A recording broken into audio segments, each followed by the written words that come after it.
श्री राधा राधा श्री राधा राधा श्री राधा राधा श्री राधा राधा श्री राधा राधा श्री राधा राधा श्री राधा श्री राधा राधा श्री राधा राधा श्री राधा राधा श्री राधा राधा श्री राधा राधा श्री राधा राधा श्री राधा श्री राधा राधा श्री राधा राधा श्री राधा राधा श्री राधा राधा श्री राधा राधा श्री राधा राधा। चाहे जितना बड़ा कोई तपस्या का धनी हो, लेकिन स्वामिनी जी के चरण रज की शक्ति के बराबर नहीं हो सकता। जो वृंदावन की रज को अपने शरीर पर लगाए हुए किसी की सामर्थ्य नहीं कि उसके ऊपर कोई श्राप का प्रभाव कर सके, और दैविक भौतिक कोई भी ताप उसे क्लेश प्रदान नहीं कर सकता। किसी भी तरह का भयानक रोग उसके मन को अशांति नहीं पहुंचा सकता।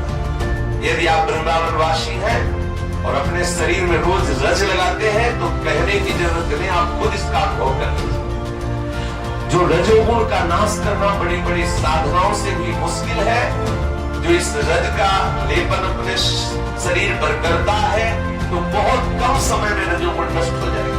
रजोगुण नष्ट होते ही सात्विक वृत्तियों का प्रादुर्भाव होता है, प्रियालाल प्रिय लगने लगते हैं। फिर ये जो प्राकृतिक सत्वगुण है ये भी लय हो जाता है और दिव्य प्रेम स्वरूप का प्रादुर्भाव हो जाता है। अद्भुत प्रेम हृदय में प्रकाशित हो जाता है। रज का जरूर सेवन करें। किसी भी रोग की सामर्थ्य नहीं, किसी भी श्राप की सामर्थ्य नहीं, किसी भी ताप की सामर्थ्य नहीं, और कोई भी पाप बन जाए और ये रज शरीर में अगर एक कण भी स्पर्श हो जाए तो तत्काल वो पाप नष्ट हो जाता है। कोई भी भयानक से भयानक पाप बन जाए और वृंदावन की रज का स्पर्श हो जाए तो पाप नष्ट हो जाता है। कितना भी बड़ा पाप हो, महत पाप हो, कृष्ण चंद्रायण व्रत करने की जरूरत नहीं है, गंगा सागर और प्रयाग जाने की जरूरत नहीं है। वृंदावन की रज का लेप करो, आप निष्पाप हो गए। महापुरुषों की बात बता रहे हैं। वृंदावन की रज में अपार सामर्थ्य है, अनंत सामर्थ्य है, और किसी भी तरह की जो दुर्बुद्धि हमारे हृदय में बसी हुई हट नहीं रही। आप रज लगा के देखिए, धीरे धीरे सब पवित्र हृदय हो जाएगा, कोई भी वासना नहीं रहेगी। पर रज में श्रद्धा होना ये थोड़ा कठिन बात है, क्योंकि रजोगुण के कारण जो हम अपनी चमड़ी को धोते रहते हैं और इसको खूब सजाते रहते हैं, तो फिर रज में श्रद्धा नहीं हो पाएगी। वो भले हम दिखावा करें कि हम रज से प्यार करते, लेकिन शरीर में रज पूर्ण रूप से नहीं लगा सकते। जब हम खुशबूदार तेल, खुशबूदार साबुन लगाएंगे और महकते हुए चलना चाहेंगे तो रज कैसे लगाएंगे? और रज में जो खुशबू है वो स्त्रीवोल में खुशबू नहीं है। जो वृंदावन की रज लगाने पर आपके शरीर से सौरभ प्रकट होगी, आप देख लीजिए, लगा के देखते नियम से रज का लेप करें शरीर में, फिर आप चमत्कार देखें। संकुचाए मत, ये मत सोचे कि बाबा जी लोग जो गरीब है वही इस रज को लगाते हैं। सबसे बड़े धनी है श्री लालजू, और लालजू जिस धन से धनी है वो हमारी है प्रिया जी। नक सिखलो अंग अंग माधुरी मोहे श्याम धनी। श्याम सुंदर धनी किससे है? राधा रूपी धन से। ब्रजनो तरुणी कदम मुकुटमय श्यामा। ये महाश्चर्य की बात है, महाश्चर्य की बात। श्रीपाद प्रबोधानंद जी कह रहे, स्त्री जी स्वयं वृंदावन की रज का लेप करती है अपने सिर में। इससे बढ़कर हमें कोई बात नहीं, इससे बढ़कर कोई बात नहीं। संत जन लगाते हैं, लालजू प्रणाम करते हैं इस रज को, ये भी बात समझ में आ गई। प्यारी जो अपने स्त्री अंगों में रज का लेकर के लेप करती है, बोले निजांगम मुदा गुंठे जो भी प्रियाली सुविस्मापिनी भाति राधा। आहा, और रज लगा करके प्यारी जो विस्मृत हो जाती है। इतना सुख मिलता है रज लगाने से कि प्यारी जो विस्मित हो जाती है। अद्भुत शोभा से युक्त होकर श्री स्वामिनी जी जब रज का लेपन करती है तो श्री स्वामिनी जी विस्मित हो जाती है, महासुख में निमग्न हो जाती है। यद्यपि ये महासुख में निमग्न करने वाली है, महासुख सिंधु को भ्रकुटी निर्जित मदन मंद सस्मित बदन किए रस पिवस घनश्याम पिय गोरी। किए रस पिवस घनश्याम पिय गोरी। ऐसे रस पिवस कर देने वाली श्री लालजू को, रस सिंधु को भी रस सिंधु झक छोड़ी। रस विवश कर देने वाली ये गोली भी विस्मित हो जाती है महाआनंद में जब रज का लेप करती है। आश्चर्य की बात, सर्व आश्चर्य की बात, प्यारी जो रज का लेप करती है। बड़े अहोभाग्य है, बड़े अहोभाग्य, बार बार इसलिए कहे कि ऐसे भाग्य कि हमें वृंदावन रज का वास मिला, हमें श्री स्वामिनी जी के चरणों की रज में रहने का सौभाग्य मिला, हमें स्वामिनी जी के प्रेम में भरे हुए रसिकों का संग मिला। इससे बढ़कर और कोई भाग्य नहीं हो सकता है।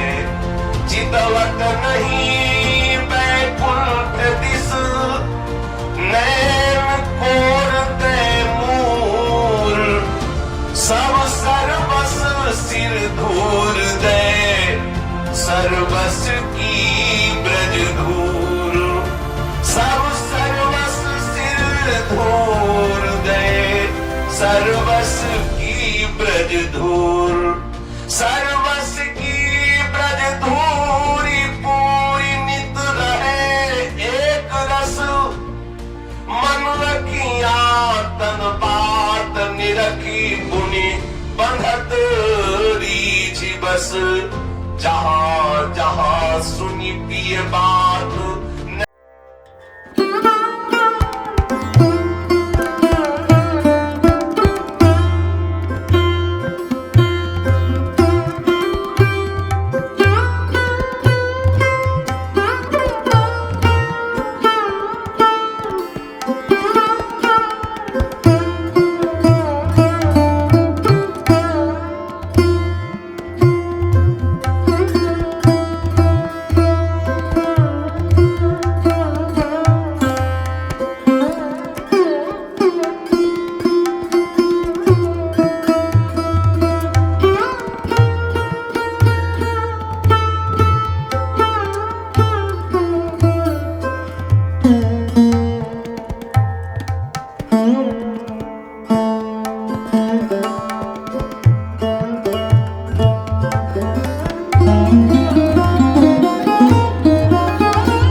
तिरछी चितवन से भी नहीं देखता, अर्थात नेत्र की कोण से भी नहीं देखता, हर नेत्र देखने की तो बात जाने दो। सर्वस की ब्रज धूरी पूर्ण नित रहे एक रस, यही तो हम चाहते हैं। अपने लोग बार बार ये वार्ता करते हैं कि सदैव भजन में मन नहीं लगता, सदैव वाणी में मन नहीं लगता, प्रियालाल की लीला का चिंतन नहीं होता।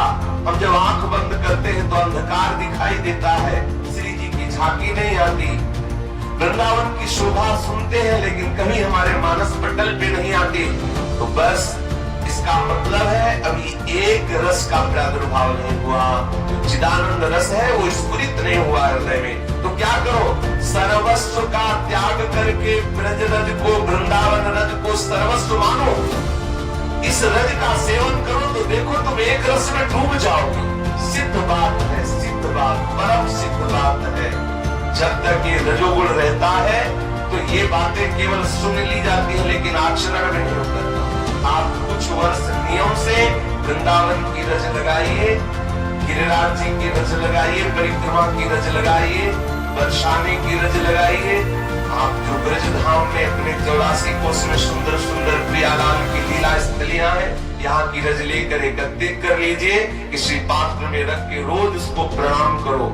जैसे हम मंदिर में ठाकुर के दर्शन करते हैं, ऐसे रोज रज के दर्शन करो, रज का शरीर में लेप करो, या ऐसे महान रसमय लीला स्थलियों पर लोट लगाओ, शरीर में रोज वृंदावन की रज लगे, ब्रज रज लगे। आप चमत्कार देखिए, आप खुद अनुभव कीजिए कि आपका हृदय कैसे परिवर्तित हो रहा है। ये केवल प्रवचन की बात नहीं है, यदि जीवन में आप आचरण में नहीं उतारेंगे तो केवल सुनने कहने की बात रह जाएगी, अनुभव में नहीं आएगी।